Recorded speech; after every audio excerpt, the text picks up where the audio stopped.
Queridos, que Dios los bendiga. ¿Cómo están ustedes? Bienvenidos para participar en este día domingo de este tiempo especial de meditación bíblica y oración. Siempre honramos el nombre del Señor por los hermanos y hermanas que se han mantenido fieles desde el mes de marzo del año 2020, cuando comenzamos con este programa, con este tiempo especial. Muchas gracias, hermanos, por su fidelidad. Que el nombre de Dios sea glorificado.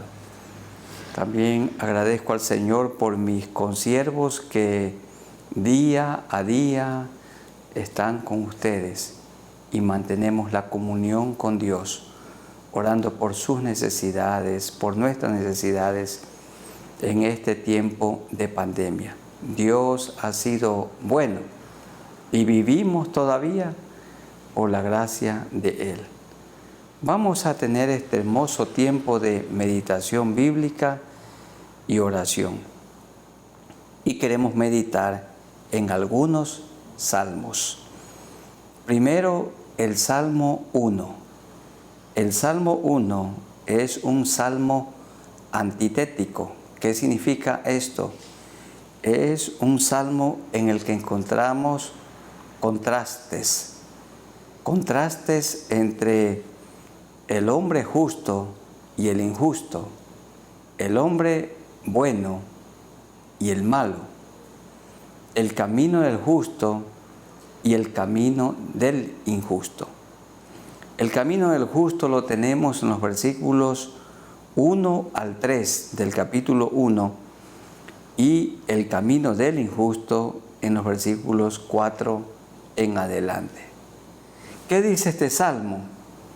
Bienaventurado el varón, el joven, el adulto, el anciano, el hombre o mujer.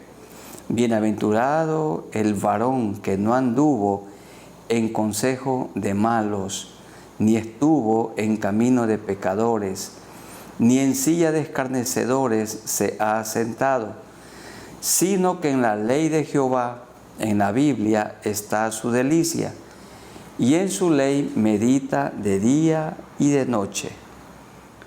La persona que hace esto será como árbol plantado junto a corrientes de aguas, que da su fruto en su tiempo, y su hoja no cae, y todo lo que hace prosperará. Bienaventurado el varón. No dice bienaventurado el hombre rico. La palabra bienaventurado significa dichoso, feliz, contento.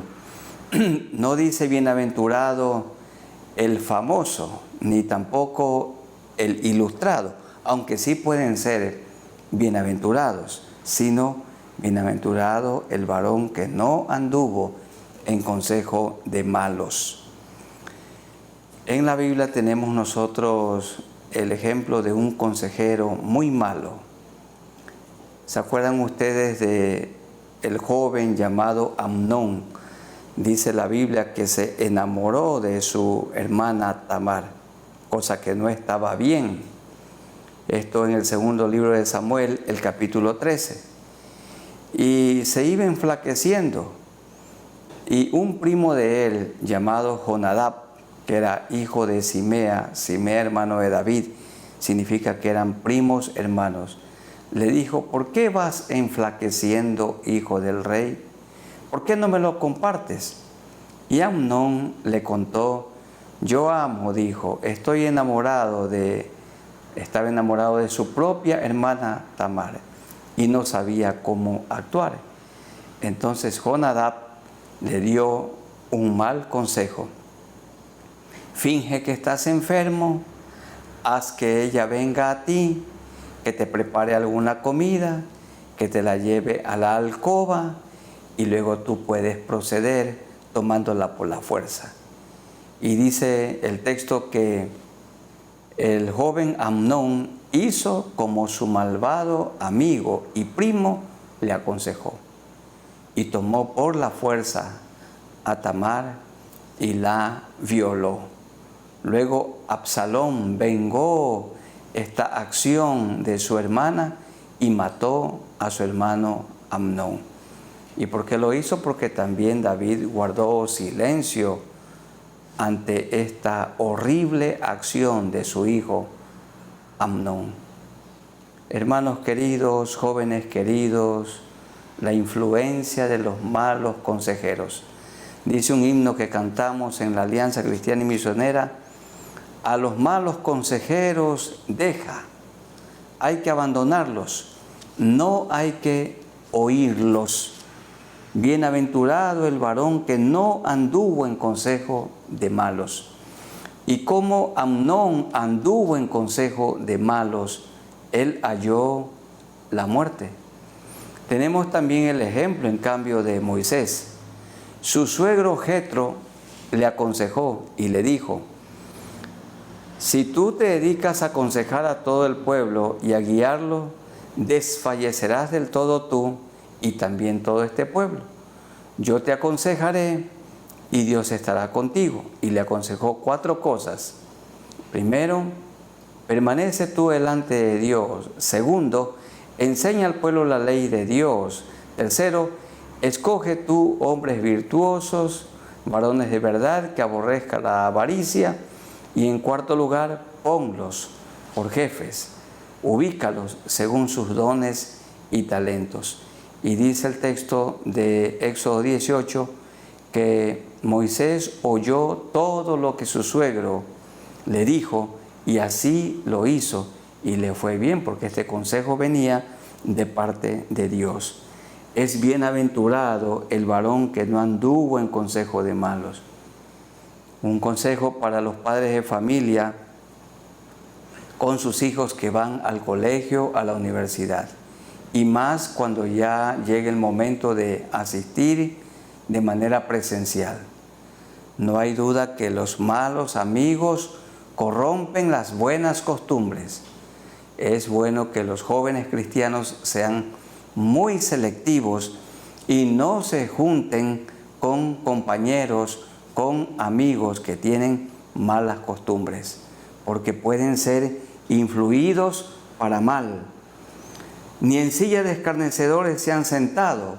Significa que no participan de burlas, de chistes sucios, de críticas, de blasfemias que generalmente los que no tienen temor de Dios hacen, sino que en la ley de Jehová está su delicia y en su ley medita de día y de noche. Es decir, cada día estudia la Biblia, interpreta la Biblia, la obedece la Biblia, la enseña a otros. Quien hace esto será como árbol plantado junto a corrientes de aguas, que da su fruto en su tiempo y su hoja no cae, y todo lo que hace prosperará. Un árbol plantado junto a un río siempre está verde, su follaje siempre está hermoso y produce buen fruto en su tiempo. En cambio, cuando un árbol está plantado en un secadal, su hoja se cae y no hay productividad. Así también la vida nuestra, sin el alimento espiritual de la palabra, sin orar, sin adorar a Dios, nuestra vida se seca. Hermanos queridos, jóvenes, niños, adultos, ancianos, meditemos en la palabra día y noche, como lo hizo Josué. Dios le dijo: nunca se apartará de tu boca este libro de la ley, sino que de día y de noche meditarás en él, para que hagas conforme a todo lo que en él está escrito, porque entonces harás prosperar tu camino y todo te saldrá bien. Y dice, y todo lo que hace prosperará. Una prosperidad integral. Prosperará en su comunión con Dios, prosperará en su relación conyugal, en obediencia para con sus padres, en el cuidado de los hijos, prosperará en su ministerio, en el ejercicio de sus talentos y dones, y también en lo que tiene que ver con lo material, que el Señor nos da como añadidura, porque Él es bueno y para siempre es su misericordia. En contraste, el camino de los malos, dice el verso 4, no así los malos, que son como el tamo que arrebata el viento. El tamo es cáscara, el tamo no tiene peso, no tiene sustancia, el tamo solo sirve para el fuego. Decimos entre nosotros, el que no vive para servir, no sirve para vivir. Y así son los impíos, los que no tienen temor de Dios. Su obra toda será quemada. El tamo que arrebata el viento, por tanto no se levantarán los malos en el juicio, ni los pecadores en la congregación de los justos, porque Jehová conoce el camino de los justos, mas el camino o la senda de los malos perecerá. Entonces, vamos orando al Señor para que Él nos ayude a permanecer en su camino. Jesús dijo, 2 caminos hay, el camino ancho y espacioso que conduce a la perdición y el camino angosto, sinuoso, difícil que conduce a la vida eterna. Y ustedes y yo, hermanos, hemos escogido el camino de la vida. Jesús dijo, yo soy el camino, la verdad y la vida. Nadie viene al Padre sino por mí. Bienaventurado el varón, bienaventurado el creyente, que no anduvo en consejo de malos, ni estuvo en camino de pecadores. Oremos al Señor para que estemos y nos mantengamos en su camino. Amado Dios, gracias te damos por este momento especial, por este día tan especial, porque podemos estar en comunión contigo. Ayúdanos a permanecer en tu camino, porque somos bienaventurados cuando andamos en el camino del Señor. Andar en el camino de Cristo es estudiar la vida del Señor Jesucristo e imitarla. Procurar vivir como Él vivió aquí en la tierra.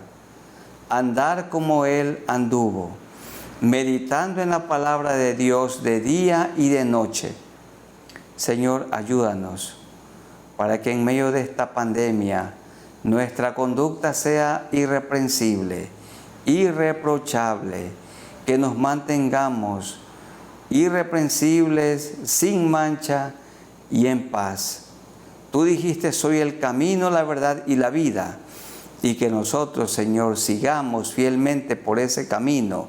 Y a los que no están siguiéndote a ti y que andan extraviados como ovejas sin pastor, podemos guiarlos para que te conozcan a ti como el único Salvador. Esto te rogamos en el nombre de nuestro Señor Jesucristo. Amén. Hermanos queridos, el Salmo 2. El Salmo 2 habla del reino del ungido de Jehová. Bueno, este salmo habla de el tiempo del fin. Al final de la gran tribulación habrá la guerra de Armagedón. La bestia o el anticristo y el falso profeta, con todos sus seguidores, con todos sus sellados, querrán batallar contra Cristo y Cristo los vencerá. El anticristo será echado en el lago de fuego, al igual que el falso profeta. Y el Señor implantará 1000 años de paz. Él gobernará, regirá las naciones con vara de hierro. Y entonces este salmo hace referencia a ese momento hermoso cuando el Señor tome el control de las naciones, porque Él gobernará en persona aquí en la tierra por 1000 años, luego de la gran tribulación. Dice 2:1, ¿por qué se amotinan las gentes y los pueblos piensan cosas vanas? Se levantarán los reyes de la tierra y príncipes consultarán unidos contra Jehová y contra su ungido, diciendo, dice Apocalipsis capítulo 19, que pelearán contra el que monta el caballo, contra el que tiene escrito en su muslo, Rey de Reyes y Señor de Señores. Pelearán contra el Cordero, pero el Cordero los vencerá. Y dirán, rompamos sus ligaduras y echemos de nosotros sus cuerdas. El que mora en los cielos se reirá. El Señor Jesucristo. El Señor se burlará de ellos. Luego hablará a ellos en su furor y los turbará con su ira. Dice que los destruirá de manera fulminante en la batalla al fin de la gran tribulación, la batalla de Armagedón. Pero yo he puesto mi rey sobre Sión, mi santo monte. Yo publicaré el decreto. Jehová me ha dicho, mi hijo eres tú. Yo te engendré hoy. Pídeme y te daré por herencia las naciones. Y cuando el Señor guiará a las naciones en el milenio, dice, y como posesión tuya los confines de la tierra, los quebrantarás con vara de hierro, como vasija de alfarero los desmenuzarás. ¿Dónde dice que el Señor guiará el mundo, administrará el mundo, presidirá con vara de hierro en el milenio? Apocalipsis 2:27, tengan la bondad. Si podemos buscar en Apocalipsis, el capítulo 2, el verso 27. Dice así, 26 y 27, al que venciere y guardare mis obras hasta el fin, yo le daré autoridad sobre las naciones, y las regirá con vara de hierro, y serán quebradas como vaso de alfarero, como yo también la he recibido de mi Padre. Entonces el Señor regirá. Esto también dice en el libro de Apocalipsis, el capítulo 12, el verso 5 y el 19:15, que regirá con vara de hierro y como vasija de alfarero los desmenuzarás. El Señor tiene el control, Él es soberano. Hermanos queridos, no hay duda que estamos viviendo los últimos tiempos. Estamos viviendo en tribulación, pero vendrá la gran tribulación. Y antes que venga la gran tribulación o comience la gran tribulación, el Señor arrebatará a su iglesia. Él vendrá por su iglesia. Y cuando termine ese periodo horrible de la historia, el Señor regresará con su iglesia para iniciar los 1000 años de paz aquí en la tierra. En esos 1000 años dice que el lobo jugará con un cabrito, y de igual manera un cabrito y un oso y un león pasarán juntos. Significa comerán paja juntos. El niño jugará con una víbora. Dios tendrá el control durante el milenio, y al final del milenio Satanás será sacado de su prisión y, como es un rebelde, hará su última guerra, pero será vencido de manera fulminante y será echado en el lago que arde con fuego y azufre. El Señor se reirá, dice el verso 4, el que mora en los cielos se reirá. El Señor se burlará de ellos, luego hablará a ellos en su furor y los turbará con su ira. Vamos orando al Señor para que estemos preparados, porque estamos viviendo en medio de esta pandemia, de esta tribulación, pero el Señor nos librará de la gran tribulación. Soberano Señor, nos acercamos a ti por medio de Jesucristo, nuestro único Salvador. Gracias, Señor, por tu palabra y por este Salmo 2, que habla del tiempo del fin. Vendrá una gran tribulación ¿Quién gobernará? El anticristo, el último gobernante gentil. Gentil significa no judío. Y Señor tendrá gran poder dado por el dragón, o la serpiente, o el diablo, o Satanás. Y le acompañará el falso profeta. Se rebelarán contra Cristo, pero Cristo los vencerá. La gran tribulación será una oportunidad para que muchos se arrepientan de sus pecados, y muchos lo harán, pero la gran mayoría se mantendrán en su rebelión, en su obstinación contra Dios. Señor, gracias porque nos librarás de ese tiempo de ira. Hoy estamos viviendo en tribulación, en aflicción, en medio de esta pandemia. Ten misericordia, Señor, de nosotros. Ten misericordia. Y gracias por la esperanza con la que vivimos, de morir para ir a estar contigo. Pero estaremos también, Señor, allí en el milenio. Tú regirás las naciones con vara de hierro. Significa que tu gobierno será perfecto, justo.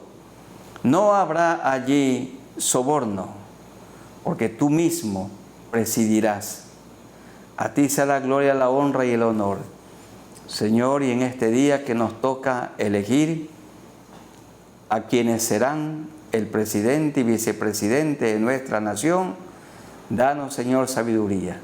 Que ninguno anule su voto, porque tú ya has elegido a uno de los dos candidatos. Y si tú has elegido a uno de los dos, porque tú quitas y pones reyes, ¿quiénes somos nosotros para anular el voto? Señor, que nosotros votemos a quien tú has elegido. Y para esto tenemos que rogar, pedirte a ti que nos des sabiduría para hacerlo conforme a tu voluntad. Acompáñanos, Señor, en este día, que se haga tu voluntad. Que las personas que sean elegidas hoy, Señor, oraremos por ellas, las honraremos y pagaremos nuestros impuestos. Esto tú nos ordenas. Así lo haremos en el nombre de nuestro Señor Jesucristo. Amén. El Salmo 3. Esta es una oración matutina de David. Y dice, la angustia se multiplica en este salmo. Doy a conocer un poco el contexto. Bueno, cuando David pecó, le dijo Natán que su pecado había sido remitido, es decir, el Señor lo perdonó, porque David se humilló, confesó su maldad. Pero le dijo que como consecuencia, la sangre estaría siempre presente en su casa. Y Amnón violó a su propia hermana Tamar, luego Absalón mató a su hermano Amnón, y luego Absalón se rebeló contra su padre. Y Absalón quería una sola cosa, matar a su padre para quedarse con el reino, usurpar su trono. Y David escribió este salmo en el contexto cuando él huía de su hijo Absalón. Quiero que busquemos en el segundo libro de Samuel, el capítulo 15. Tengan la bondad, si pueden buscar, segundo libro de Samuel, el capítulo 15, los versículos 12 al 14, que dicen así. Segundo libro de Samuel 15, 12 al 14. Y mientras Absalón ofrecía los sacrificios, llamó a Aitofel, gilonita, consejero de David, de su ciudad de Gilo, y la conspiración se hizo poderosa y aumentaba el pueblo que seguía a Absalón. Miren, hermanos, solo Dios permanece fiel. David era el rey más querido de Israel. Y con todo eso, en su rebelión, Absalón logró atraer hacia él a muchísima gente que amaba a David, y aumentaba el pueblo que seguía a Absalón. Y un mensajero vino a David diciendo: el corazón de todo Israel se va tras Absalón. Entonces David dijo a todos sus siervos que estaban con él en Jerusalén: levantaos y huyamos. Y en su huida, dice 15:30, y David subió la cuesta de los Olivos, saliendo de Jerusalén, y la subió llorando, llevando la cabeza cubierta y los pies descalzos. También todo el pueblo que tenía consigo cubrió cada uno su cabeza, e iban llorando mientras subían. Qué triste. Y en ese contexto de David huyendo de su propio hijo que quería usurpar el trono, como hoy es tan común, la rebelión, la infidelidad, hermanos queridos, solo podemos confiar en Dios. David escribe: oh Jehová, 3:1, el Salmo 3, verso 1, oh Jehová, cuánto se han multiplicado mis adversarios.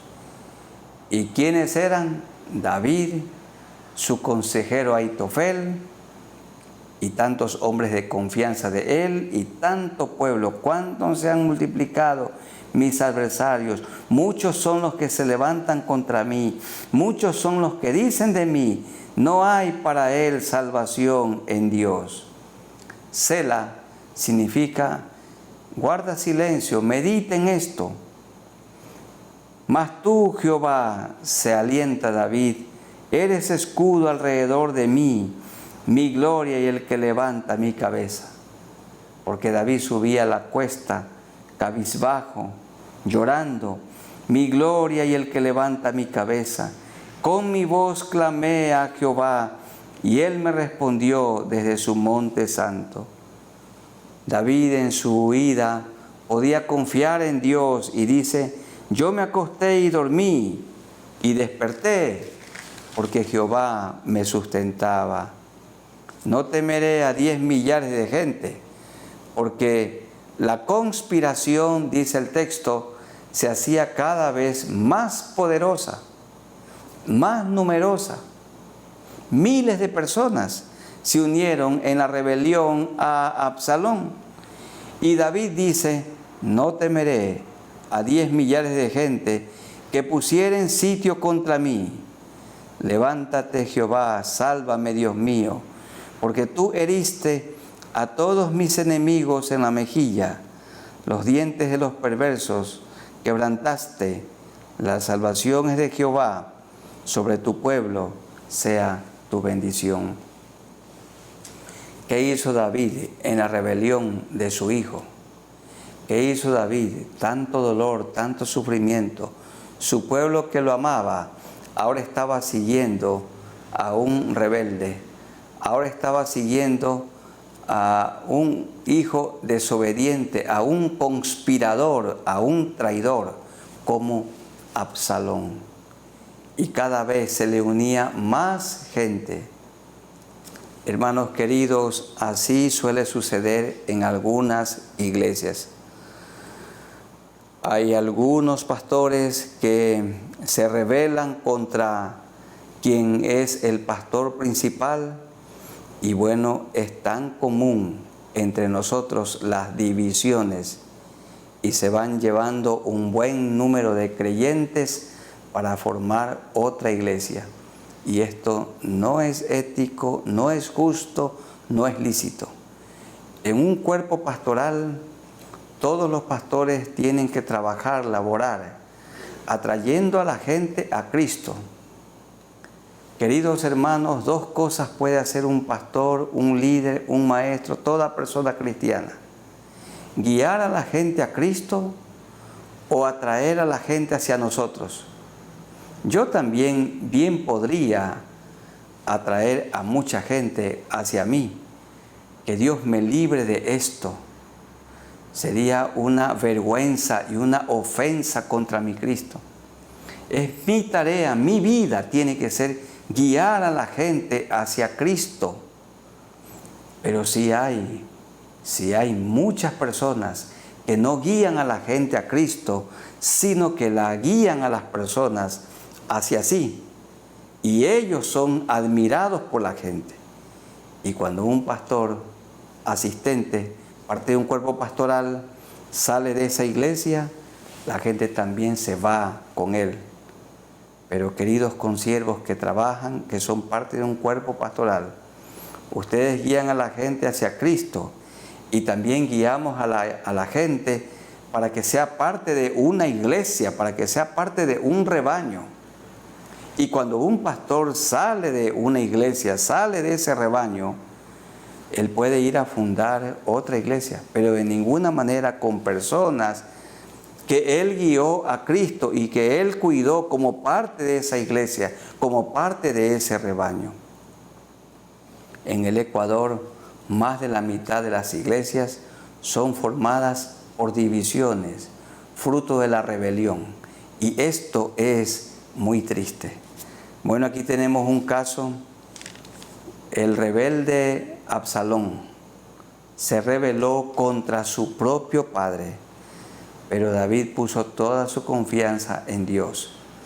Al final, el cabecilla de la rebelión, esto es Absalón, que quería usurpar el trono de su padre, el rey David, que había sido elegido por Dios, murió como muere un villano. Fue Joab el que pasó dardos en su corazón. Y fue esto muy triste. David lloró mucho por su hijo Absalón, como todos nosotros también lo haríamos. Pero David puso su confianza en Dios en medio de la adversidad. Hermanos queridos, ¿qué tenemos que hacer? Hay consiervos que están sufriendo alguna rebelión, alguna división. Bueno, tenemos que hacer como David. ¿Qué hizo David? David puso su confianza en Dios. Y tenemos que seguir trabajando. Tenemos que seguir ganando para Cristo a la gente perdida. Porque el Señor vio la multitud y tuvo compasión de ella porque estaban desamparados y dispersos como ovejas que no tienen pastor.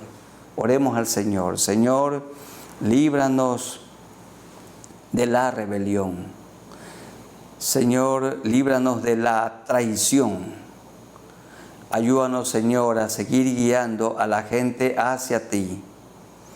¿Qué tenemos que hacer cuando alguien se rebela? Bueno, nosotros volvernos a ti de todo corazón. Doblar nuestras rodillas delante de ti. Esperar, Señor, que tú seas quien nos defiendes. Y fuiste tú quien defendiste a David. David tuvo que huir de Jerusalén, pero luego de la muerte de Absalón, el pueblo se volvió a ti y volvió también a su rey. Señor, ten misericordia de nosotros y mantén unida cada iglesia, cada rebaño. Que los pastores, Señor, seamos muy respetuosos con el rebaño de otro o de otros. Ayúdanos, Señor, a guiar a la gente perdida hacia ti. Que te conozcan a ti, que te admiren a ti, que te adoren a ti, que te obedezcan a ti. Nosotros somos colaboradores. Tú eres el dueño de la iglesia. A ti te pertenece porque tú moriste por ella. Y nosotros, Señor, colaboramos contigo. Gracias por esta honra grande que nos has dado de pastorear una iglesia, de pastorear tu grey. Ayúdanos, Señor, a hacer tu voluntad. Y que mis hermanos y yo, en medio de la persecución, nos refugiemos en ti. En el nombre de nuestro Señor Jesucristo, te rogamos esto. Amén. Y el Salmo 4, tenemos nosotros, dice un autor, el tranquilizante secreto de Dios. Dice 4:1, respóndeme cuando clamo, oh Dios de mi justicia. Cuando estaba en angustia, tú me hiciste ensanchar. Ten misericordia de mí y oye mi oración. Hijos de los hombres, ¿hasta cuándo volveréis mi honra en infamia? ¿Amaréis la vanidad y buscaréis la mentira? Bueno, aquí el salmista David está diciendo que la angustia produce crecimiento espiritual. En la angustia, en la tribulación, sí tenemos que preguntarnos por qué, pero también para qué. Y dice David en el verso 1, cuando estaba en angustia, tú me hiciste ensanchar. La angustia quiere decir, produce crecimiento espiritual. Ten misericordia de mí y oye mi oración. En la angustia conocemos mejor a Dios. En la angustia aprendemos a depender del Señor. Confiamos más en Él. Lo conocemos mejor a Dios. En la angustia también tenemos la oportunidad para que muchos hermanos oren por nosotros y para que después podamos consolar a otras personas. Cuando estaba en angustia, dice David, tú me hiciste ensanchar. Verso 3, sabed pues que Jehová ha escogido al piadoso para sí. Jehová oirá cuando yo a él clamare. Temblad y no pequéis, meditad en vuestro corazón, estando en vuestra cama, y callad. Ofreced sacrificio de justicia y confiad en Jehová. Hermanos, Dios tiene un propósito en esta adversidad. Y no hay duda que uno de esos propósitos es fortalecer nuestra fe, aumentar nuestra confianza en Dios. En esta pandemia, Él quiere que seamos más humildes de corazón. Y Él quiere que otras personas estén orando por nosotros y nosotros orando por ellos en la angustia. Entonces, vamos orando al Señor para que Él nos ayude. Señor, vivimos momentos difíciles. Esta pandemia está matando mucha gente. En estos días se habla de una nueva cepa. Ten misericordia, Señor. En Brasil está muriendo muchísima gente. En nuestro país, el Ecuador también. Y por todo el mundo. Ten misericordia, Señor, de nosotros. Hay una buena parte del pueblo que se está vacunando. Permite, Señor, que esas vacunas sirvan para ayudar que las personas no sean contagiadas. Ten misericordia, Señor, de nosotros. Tú eres el sanador, usando a los médicos, usando una vacuna, los medicamentos de una farmacia o medicamentos naturales. Siempre tú sanas, Señor, y usas a muchas personas, usas a los médicos terrenales como tus instrumentos y sanas, Señor, de formas no convencionales. Tienes todo poder también para sanar directamente. Gracias, Señor, por esta angustia, por esta tribulación, por esta pandemia que tú has permitido, para que nosotros aprendamos a confiar en ti, a depender de ti, para que nuestra fe aumente y para que estemos orando al Señor los unos por los otros, preocupados, Señor, por nuestros hermanos y amigos que sufren, los que están hospitalizados. Ten misericordia de nosotros. En el nombre de Jesús te rogamos esto. Amén. Y en el capítulo 5, en el Salmo 5, se hace énfasis de orar cada mañana. Escucha, oh Jehová, mis palabras, considera mi gemir.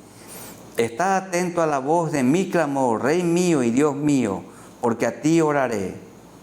oh Jehová, dice el verso 3, de mañana oirás mi voz, de mañana me presentaré delante de ti y esperaré. De mañana. Hermanos, qué bueno esto.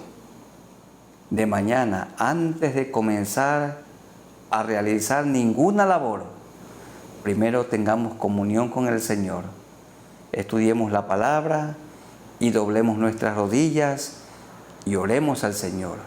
Pero cada mañana debemos tenerlo dentro de un horario, porque lo que no está escrito, lo que no es una práctica continua, difícilmente se lo hace.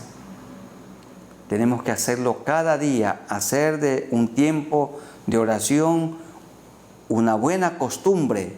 Oh Jehová, de mañana oirás mi voz, de mañana me presentaré delante de ti y esperaré. Nos da a entender que David tenía un tiempo prefijado, tenía un horario cada mañana para la comunión con Dios, para un tiempo de oración, porque el Señor habló de la necesidad de orar siempre y no desmayar. Y el Salmo 6, porque hasta el 6 leímos en esta semana, David pensó que la enfermedad que él experimentaba era producto de algún pecado no confesado. Dice 6:1, Jehová, no me reprendas en tu enojo, ni me castigues con tu ira. Ten misericordia de mí, oh Jehová, porque estoy enfermo. Literalmente David el rey estaba enfermo. Y él le clama y dice, sáname, oh Jehová, porque mis huesos se estremecen. Él estaba sufriendo mucho. Mi alma también está muy turbada, dice el verso 3. Y tú, Jehová, ¿hasta cuándo? ¿Hasta cuándo me oirás? Vuélvete, oh Jehová, libra mi alma, sálvame por tu misericordia, porque en la muerte no hay memoria de ti. En el Seol, ¿quién te alabará? Y nosotros vemos que en David el sufrimiento fue al máximo por su enfermedad. Miren cuánto sufría, cómo lo dice él en los versos 6 y 7. Me he consumido a fuerza de gemir. Todas las noches inundo de llanto mi lecho. ¿Alguien ha sufrido así como David sufrió? Todas las noches inundo de llanto mi lecho. Riego mi cama con mis lágrimas por el dolor de su enfermedad. Mis ojos están gastados de sufrir. Se han envejecido a causa de todos mis angustiadores. Aparte de su enfermedad, sus angustiadores decían, el rey David ya va a morir. Al fin, ojalá muera. Y todo eso le produjo a David sufrimiento. Estaba enfermo, pero saber que sus angustiadores decían esto, multiplicaba su dolor. Ten misericordia de mí, dice el verso 2, oh Jehová, porque estoy enfermo. Sáname, oh Jehová, porque mis huesos se estremecen. Cuando llega la enfermedad, debemos asegurarnos que no haya en nuestra vida ningún pecado no confesado. Porque escúchenme, hermanos queridos, a veces la enfermedad en nuestro cuerpo es el producto de pecados no confesados, como se dice en 1 Corintios capítulo 11, verso 30. Dice que cuando una persona participe en la Santa Cena con pecados no confesados, Dios le puede enviar una enfermedad, un debilitamiento y aún la muerte prematura. Entonces la enfermedad sí puede ser el producto de pecados no confesados.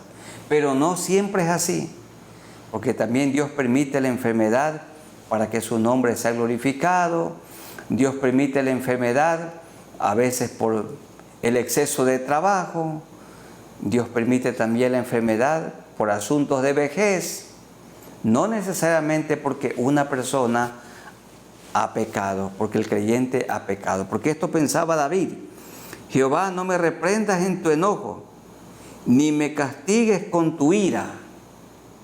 Pero puede que David tenía algún pecado no confesado, o puede que su vida estaba limpia delante del Señor y sencillamente Dios permitió esta enfermedad para que él aprendiera a confiar, a depender absolutamente de Él.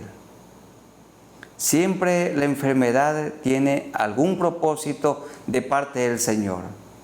Pero hermanos queridos, repito, si la enfermedad es el producto de algún pecado o pecados no confesados, lo primero que hay que hacer es confesarle a Dios todo pecado, toda maldad, y el Señor obrará sanidad. Pero también puede ser que estemos bien con Dios.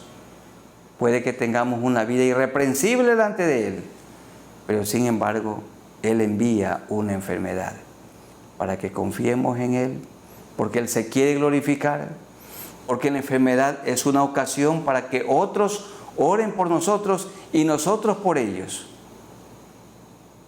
Entonces, Dios tiene en cada cosa un propósito, y en la enfermedad Él tiene un propósito o propósitos. Y vamos orando al Señor para que Él sane a los enfermos. David oró para que Dios lo sane, y no hay duda que Dios oyó el ruego de David. Dice el versículo 8: apartaos de mí todos los hacedores de iniquidad, porque Jehová ha oído la voz de mi lloro. Verso 9: Jehová ha oído mi ruego, ha recibido Jehová mi oración. Sí oyó Dios la oración de David. Sí oye Dios su oración, mi hermano, y también la mía. Pero si hay pecados no confesados, Dios no oye su oración, ni la mía. Si alguno tiene pecados no confesados, confiéselos delante del Señor, porque Él es fiel y justo para perdonar todo pecado y limpiarnos de toda maldad. Terminemos este hermoso tiempo orando al Señor por los enfermos. Y si alguno no ha confesado sus pecados, confiéselos. Muy amado Dios, gracias por este hermoso tiempo de meditación bíblica y oración en estos salmos. David pensaba que su enfermedad era el producto de pecados no confesados. Y no lo sabemos. Lo que sí sabemos es que Él se humilló, Él te rogó y tú oíste su oración. Él estaba muy enfermo, muy grave. Aún dice que su colchón se humedecía de tanto llorar. Y todos nosotros, Señor, hemos pasado momentos de gran sufrimiento, de mucho dolor, de enfermedad, y tú has tenido misericordia de nosotros. Mi hermano, mi hermana, que están enfermos, ¿tiene usted algún pecado que confesar? Antes de orar por sanidad, si alguno tiene que confesar sus pecados, confiéselos. Dígale: Señor, yo te confieso este mi pecado. Usted sabe qué pecado es, porque el Señor es fiel y justo para perdonar sus pecados y limpiarlo de toda maldad. Y una vez que ha confesado, entonces sí podemos decirle: Señor, sáname.